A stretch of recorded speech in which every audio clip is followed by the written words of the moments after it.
Breaking news. Canada to cut immigration by 100,000 residents by 2025. Welcome back to Canada Chronicles. Today, we're diving into a breaking update that's shaking up Canada's immigration policies.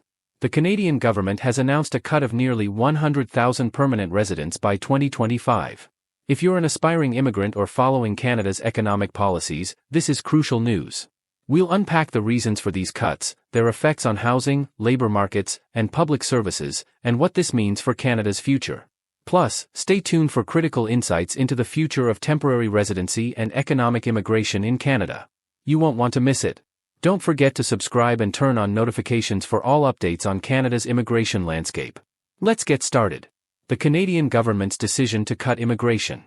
The Canadian government has confirmed a significant reduction in immigration, cutting nearly 100,000 permanent residents by 2025.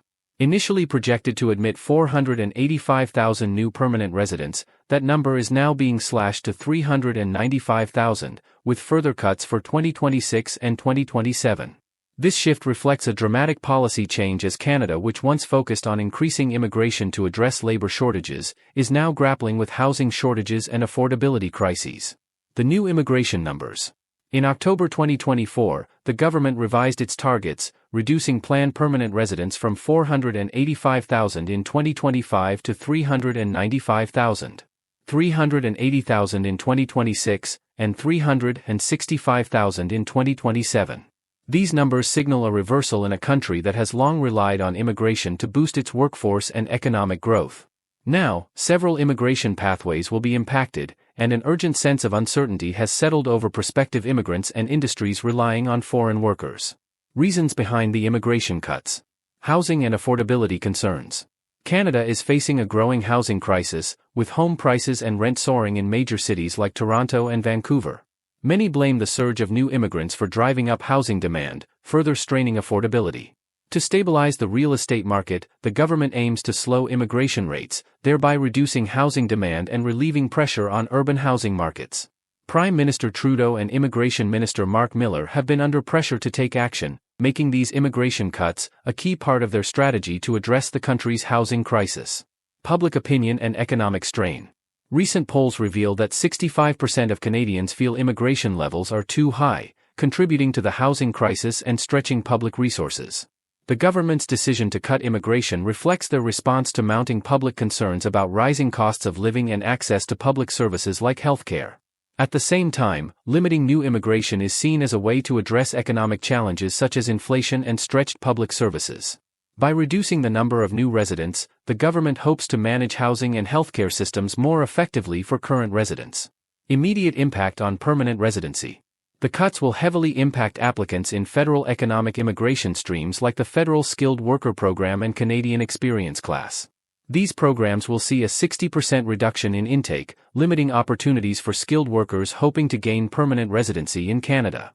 The reduced intake means heightened competition, longer processing times, and fewer chances for those trying to secure residency through the express entry system. Industries reliant on skilled immigrant labor will also feel the impact, as they face challenges filling critical workforce gaps. Thanks for staying with us this far. We appreciate your time and hope you're finding this information valuable. Now, let's dive into the future of temporary residency and economic immigration in Canada. The future of temporary residency and economic immigration in Canada. The government is also making significant adjustments to its temporary residency programs. In 2025, temporary resident applications will be cut by 30,000, reducing the total intake to just over 300,000. This reduction primarily affects international students, temporary foreign workers, and asylum seekers. Temporary foreign workers. Industries like agriculture, construction, and hospitality have long relied on temporary foreign workers to fill labor gaps. However, the government's plan to reduce the share of foreign workers in the workforce from 6.5% to 5.2% reflects a shift toward favoring Canadian workers in these sectors. Immigration Minister Mark Miller emphasizes that these reductions are necessary to create more job opportunities for Canadians while still addressing labor shortages. Real-world examples show that seasonal farms are already struggling to find workers as foreign labor numbers dwindle. In construction, project delays due to labor shortages have resulted in skyrocketing costs and missed deadlines. International students. International students, who now account for a growing population in cities like Toronto and Vancouver, have contributed to rising housing demands. To address this, the government will introduce stricter criteria for study permits, reducing the number of students allowed to study in Canada. While this may alleviate housing pressures, it could negatively impact universities reliant on international tuition. Provincial Nominee Programs. Provincial nominee programs, which allow provinces to select immigrants based on local labor needs, will also see a cut. The number of permanent residents accepted through PNPs will be halved to 55,000 in 2025, remaining unchanged until 2027. Provinces like Manitoba and Nova Scotia, which rely on PNPs to fill labor gaps in agriculture, healthcare, and manufacturing, could struggle to meet their workforce demands due to these reductions. Economic impact of reduced immigration levels. Canada's reliance on high immigration levels has fueled economic growth, with immigrants playing key roles in sectors like healthcare, technology, and construction. The government's decision to cut both permanent and temporary residency numbers is expected to have significant economic consequences, particularly in labor-intensive industries. Impact on labor-intensive industries. Industries like agriculture, healthcare, and construction, which rely heavily on foreign workers, will be hit hardest by these cuts. For instance, temporary foreign workers often make up the bulk of seasonal agricultural labor. Without them, production in these industries could suffer, creating gaps in the workforce that employers may struggle to fill. In healthcare, where staff shortages are already affecting patient care, the reduced intake of skilled immigrant workers could lead to longer wait times, increased workloads for existing staff, and challenges filling essential roles.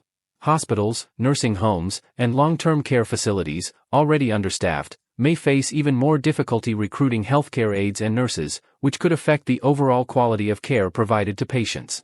The ripple effect will also be felt in small and medium-sized businesses that depend on the immigrant workforce to meet their production demands. Many of these businesses, especially in agriculture and construction, could face increased operational costs as they seek to replace the foreign workers they rely on. These sectors, which have been the backbone of many local economies, might see slower growth or even contractions due to labor shortages, affecting not only the companies but also the local communities that depend on them for economic stability.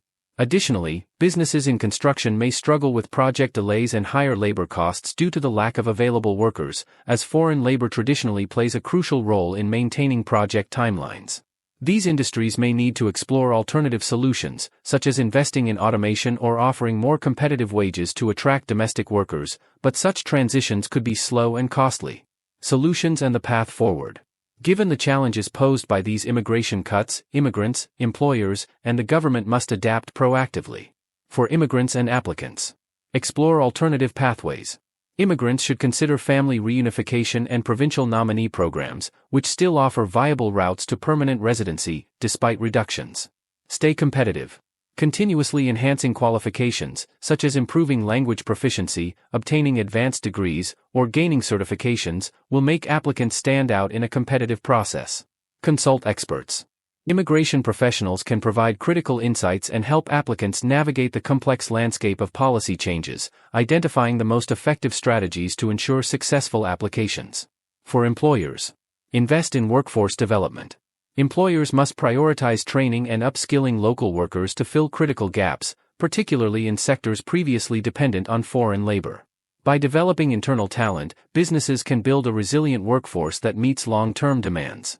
Explore automation. Industries like agriculture, where labor shortages are particularly severe, should consider adopting automation technologies to mitigate the impact of reduced foreign labor availability.